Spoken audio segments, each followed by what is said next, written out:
అన్న జై భీమ్ జై భీమ్ జై భీమ్ అంటారు. జై భీమ్ అన్నివ్వండి, నో ప్రాబ్లం. మీరేమనాలి తెలుసా, జై భీమ్ కు పైన కూడా ఉన్నాడు నా రాజు, my king. Doctor Babasaheb Ambedkar garu Columbia యూనివర్సిటీకి వెళ్ళినప్పుడు బైబిల్ స్టడీస్ అటెండ్ అయ్యేవారు. రూతు పుస్తకానికి ఆయన వ్యాఖ్యానం రాశారు. He was a practising Christian.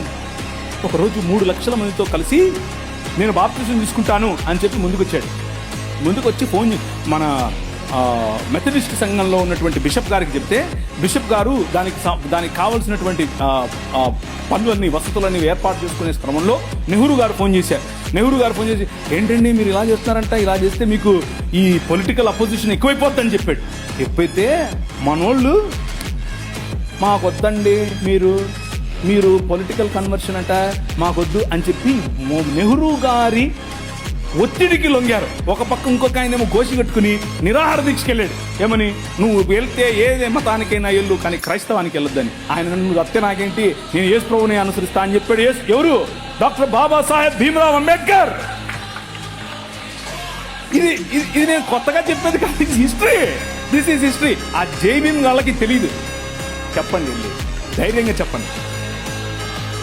ఆయన మనము కాదంటే, మనము చీత్కరిస్తే మేము మిమ్మల్ని ఆహ్వానించము అని చెబితే ఆయన అన్నాడు, నువ్వు ఓడరా నన్ను ఆహ్వానించేది, నేనే కొత్త మతం పెడతానని చెప్పి బౌద్ధంలోకి వెళ్ళి బౌద్ధంలో కొత్త మతం స్థాపించాడు.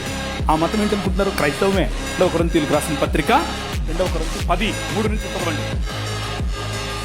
మేము శరీరధారులమై నడుచుకొనుచున్నను, శరీర ప్రకారము యుద్ధము చేయము. కానీ నువ్వు ఒప్పుకున్నా ఒప్పుకోకపోయినా, నువ్వు యూనివర్సిటీలో ఉన్నా, నువ్వు ఇక్కడున్నా, నువ్వు రాజమండ్రిలో ఉన్నా, నువ్వు హైదరాబాద్ లో ఉన్నా, నువ్వు ఢిల్లీలో ఉన్నా, నువ్వు షికాగోలో ఉన్నా, ఎక్కడున్నా సరే, you are in a war.